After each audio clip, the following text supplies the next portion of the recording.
Sometimes I wonder if people understand what it means to have each other's backs.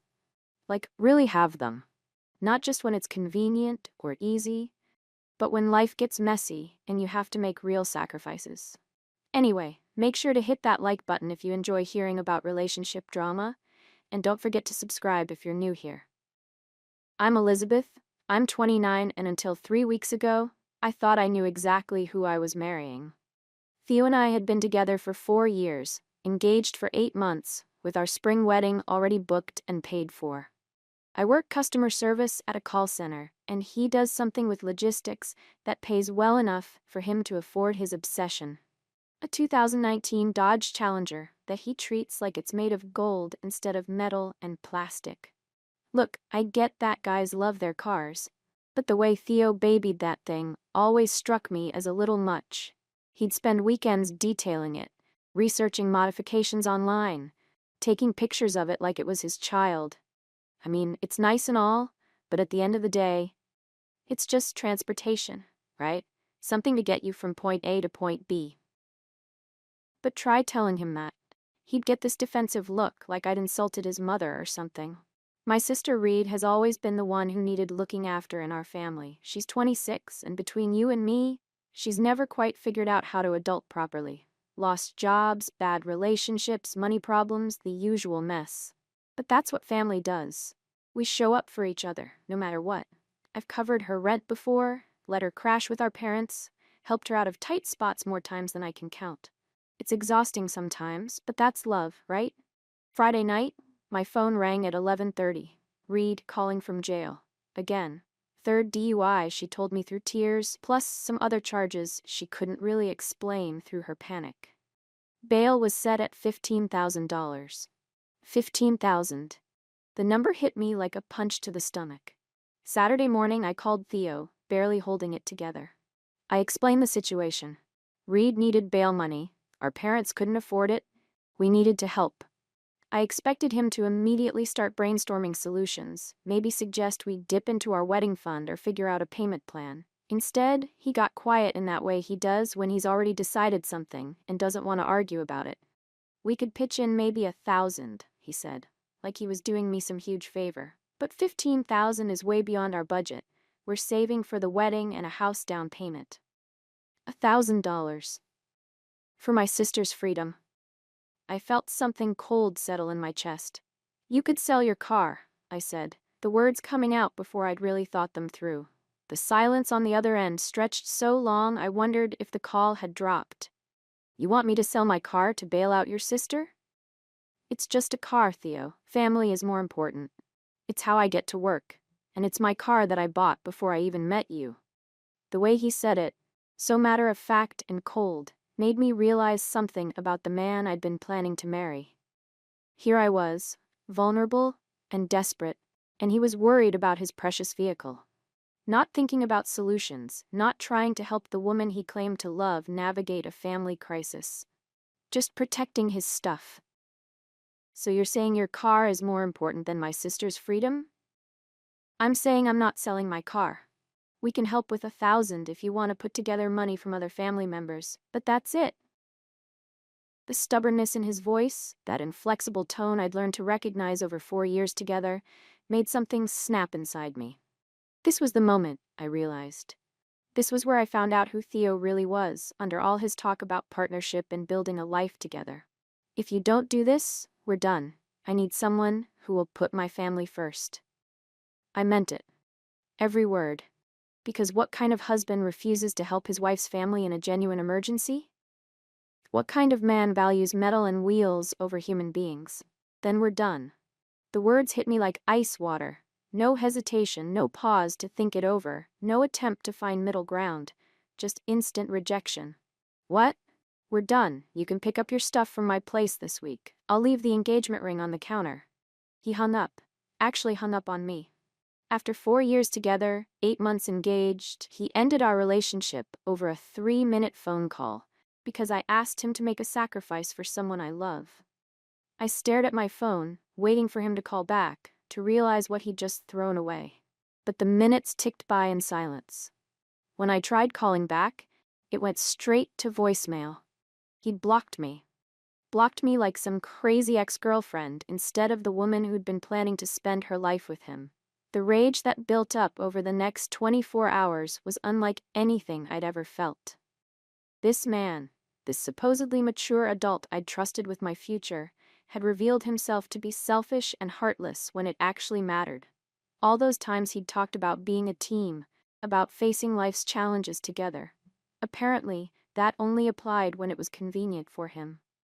Sunday morning, I drove to his apartment with my mother for backup. I figured seeing both of us, understanding the full scope of what this meant to my family, might snap him out of whatever selfish mindset had taken over. But he wouldn't even let us inside, wouldn't even open the door like a grown man and have an actual conversation. "How can you abandon her like this?" my mother called through the door. "After 4 years? Over money?" "I didn't abandon anyone," came his muffled voice. "She gave me an ultimatum. I chose. Your daughter is in jail for her 3rd DUI. That's a choice she made." The coldness in his voice made me sick. This was the man I'd been sharing a bed with, making wedding plans with, building dreams with. And he was talking about my family like we were strangers who meant nothing to him. "Please, can we just talk about this?" I tried, pressing my palm against his door. "No, we're done. Come by tomorrow between 5 and 7 to get your things. Come alone." My mother stepped forward, her voice shaking with anger. "You're a selfish, heartless man. She deserves better." "Probably. She can go find it." He didn't even have the decency to sound upset about it, like our entire relationship had meant nothing to him.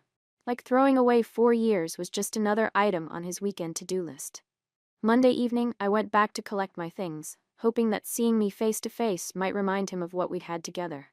But if anything, he looked more resolved than ever.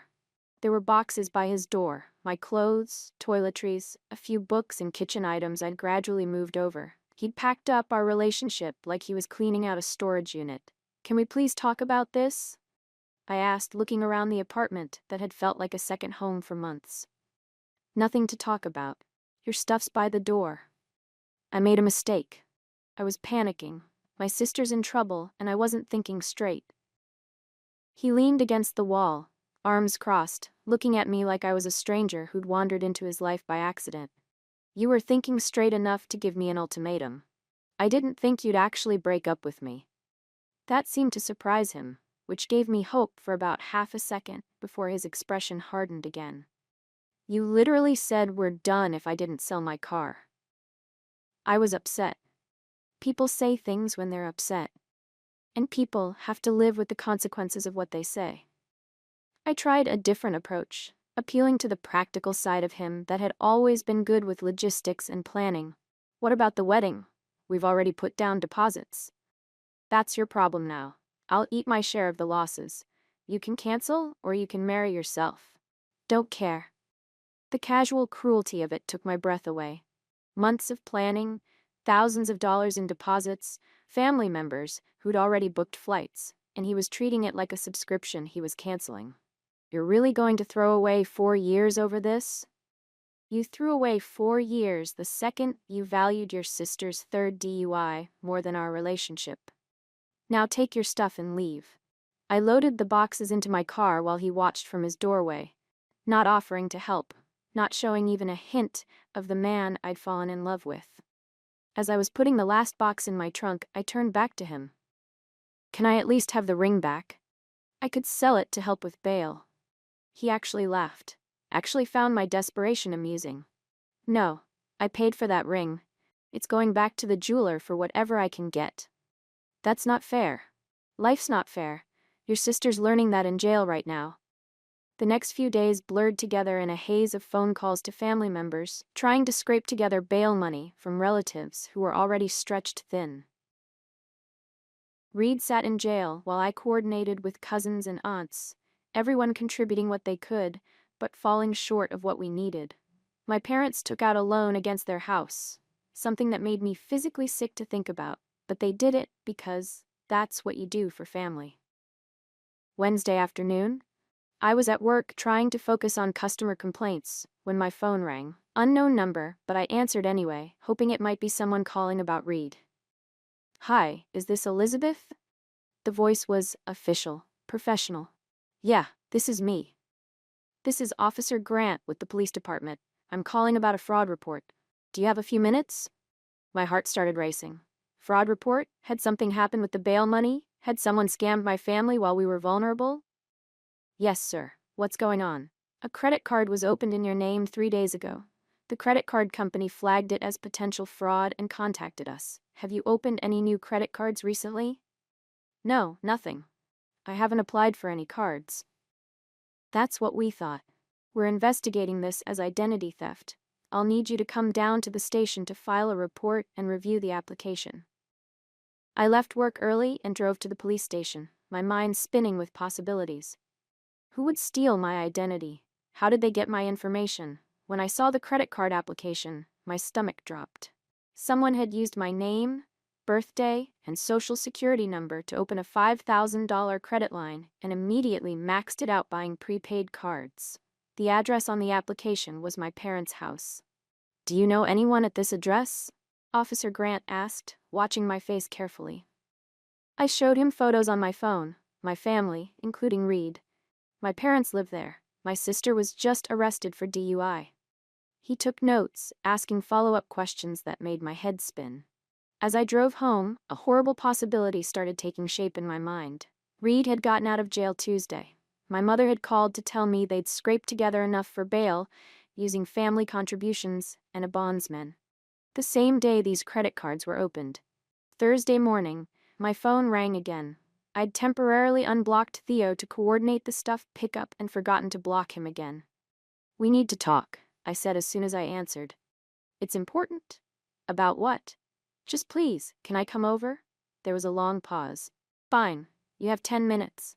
20 minutes later I was standing in his doorway again, but this time I was the one with devastating news to share. Someone opened a credit card in my name, I said without preamble. His expression shifted slightly. Yeah, me too. My eyes went wide. What? Someone opened cards in my name. Cops are investigating. We stared at each other across his threshold, both of us processing what this meant. Your sister, he said, voicing what I didn't want to admit. It can't be. She's in jail. She got out. Check with your parents. I called my mother right there, putting it on speaker because I needed Theo to hear this too. Needed him to understand that my family was falling apart in ways I'd never imagined. Mom, is Reed still in jail? No, sweetie. She got out Tuesday. We scraped together bail money from family and a bondsman. How much did you put down? $2,500. Why? I hung up and looked at Theo, seeing my own horror reflected in his face. She stole our identities. Not my problem anymore, he said, already stepping back toward his door. We're not together. This is your family issue. Deal with it yourself. She stole from you too. And I've already filed a police report. You should do the same. Now get out. The door closed in my face for the second time that week. Over the next few days, the full scope of Reed's crimes became clear. She hadn't just stolen from me and Theo. She'd hit our mother for $6,500, our father for $300, and somehow gotten my information from my phone during one of her stays at my apartment. Total damage. Over $22,000 across 4 family members. The police arrested her again, this time for identity theft, fraud, and violating probation from a previous conviction I hadn't even known about. Bail was set at $50,000. No bondsman would touch her after she'd committed new crimes within days of being released. Reed was going to sit in jail for a long time. The calls started immediately. Reed from jail, crying and begging me to find a way to help. My parents, devastated and drowning in debt from the loans they'd taken to cover the fraudulent charges. And then, because apparently my humiliation wasn't complete, my parents decided to go to Theo directly. They showed up at his apartment Friday evening and somehow convinced him to let them inside. I found out about it when my father called me afterward, furious. He won't drop the charges, Dad said without preamble. What charges? The identity theft charges against Reed. We asked him to drop them and he refused. I felt something die inside my chest. My parents, people who'd raised me to have dignity and self-respect, had gone begging to the man who'd abandoned our family in crisis. Why would you do that? Why would you give him the satisfaction? Because your sister is facing serious time, Elizabeth. The prosecutor said if the victims dropped charges, they might go easier on her. And what did he say? My father's voice was bitter. He said she's not his family anymore, that it wasn't a mistake, it was a crime, multiple crimes. He said we should have gotten her help after the first DUI instead of teaching her there are no consequences. The worst part was that a tiny voice in my head whispered that maybe Theo had a point. But I pushed that voice down because loyalty means standing by your family even when they mess up. Especially when they mess up. He also said, my father continued, that if you just sold his car like you asked, none of this would have happened. That you made a choice that led to this situation. The rage that filled me was white-hot and consuming. Even now, even after everything Reed had done, Theo was still making this about his precious car. Still acting like he was the victim in all of this. My mother got on the phone, crying. He's a cruel person, Elizabeth. I don't know what you ever saw in him. Neither do I said, and meant it. The prosecutor called me a few days later. Reed was looking at serious time. The identity theft charges alone carried up to 15 years. Plus the probation violation from a conviction I'd somehow never known about. Her public defender was trying to work out a plea deal. Would you be willing to give a victim impact statement at sentencing? The prosecutor asked. Yes, I said immediately. Absolutely. If Theo wanted to play hardball, wanted to destroy my family for his own sense of justice, then I'd make sure the court knew exactly what kind of person Reed really was. Not the criminal he was painting her as, but the scared, sick young woman who needed help. Not prison. But when I started writing the statement, something strange happened. The words that came out weren't the ones I'd planned. Instead of defending Reed, I found myself writing about the violation of having someone steal your identity. The time and money spent fixing credit reports. The stress of wondering what other damage had been done. Because the truth was, Reed hadn't just stolen from Theo. She'd stolen from me. From our parents. From everyone who'd ever tried to help her. The sentencing hearing was surreal. Reed sat at the defendant's table, looking small and broken, nothing like the sister I'd been trying to protect. My parents were in the front row, holding hands and crying silently. And there was Theo, 2 rows behind us, looking calm and composed like he was attending a business meeting instead of watching my family fall apart. When it was time for victim impact statements, Theo went first. He kept it short and factual. Explained how Reed had stolen his identity, the time and money he'd spent fixing his credit, the violation of having someone impersonate him. He didn't embellish or dramatize. He didn't need to. The facts were damning enough. The judge listened, nodded, and when Theo finished, asked if I wanted to give my statement as well. I stood up, looked at Reed, looked at my parents, looked at the man I'd once planned to marry. And I read my statement exactly as I'd written it. Reed took a plea deal. 4 years in state prison, 3 years supervised probation after release, and court-ordered restitution to all victims. My share was $5,000. Money I'd probably never see, according to the prosecutor, since inmates make about 25 cents an hour. After the sentencing, my mother tried to approach Theo in the hallway, but I intercepted her. We'd humiliated ourselves enough. Let's go home, Mom. As we walked to the parking lot, I saw Theo getting into his Challenger. The car that had somehow become the symbol of everything wrong between us. He'd won, I guess. Kept his precious vehicle, got his justice, watched my family destroy itself from a safe distance. 3 weeks have passed since the sentencing. 3 weeks since I last saw or spoke to the man I'd planned to spend my life with. Reed is in prison. My parents are struggling with debt they took on to help clean up her mess. And I'm working extra shifts to help them make ends meet. I moved into a studio apartment across town, something I can afford on my own. It's small and cramped, and nothing like the life I'd been planning with Theo, but it's mine. No one can take it away from me, or use it as leverage in some twisted power play. Sometimes I drive past places we used to go together. The restaurant where he proposed, the park where we'd walk on Sunday mornings, the coffee shop where we'd spend hours planning our future. I don't feel sad exactly. I feel angry. Angry that he turned out to be someone who'd abandoned the woman he claimed to love when she needed him most. Angry that he valued material possessions over human relationships. Angry that he got to walk away clean, while my family paid the price for his selfishness. Last week, I heard through mutual friends that he's dating someone new. Some woman from his work who probably doesn't understand what real loyalty means. Someone who will never ask him to make a real sacrifice or put anyone else's needs before his own. They'll probably be very happy together, him and his new girlfriend and his precious car. But here's what Theo will never understand. Family isn't something you can just walk away from when it gets inconvenient. Love isn't something you can turn on and off based on whether someone meets your conditions. Reed made mistakes, terrible, inexcusable mistakes, but she's still my sister. My parents went into debt trying to help her, but they're still my parents. I may be alone now, living in a cramped studio and working extra shifts to help clean up someone else's mess. But at least I know who I am. At least I know what loyalty means. At least I didn't throw away 4 years of love over a car payment and some misguided sense of principle. Theo kept his Challenger and his clean credit report and his comfortable life. But he lost something more valuable. He lost me. And someday, when his new relationship hits its first real test, when life demands that he choose between his comfort and someone else's needs, he'll remember what he gave up. He'll remember that there was once a woman who loved him enough to ask him to be better than he was. And he'll realize that he chose to be exactly who he's always been. Someone who puts himself first, no matter the cost. I don't regret the ultimatum. I don't regret asking him to sell his car.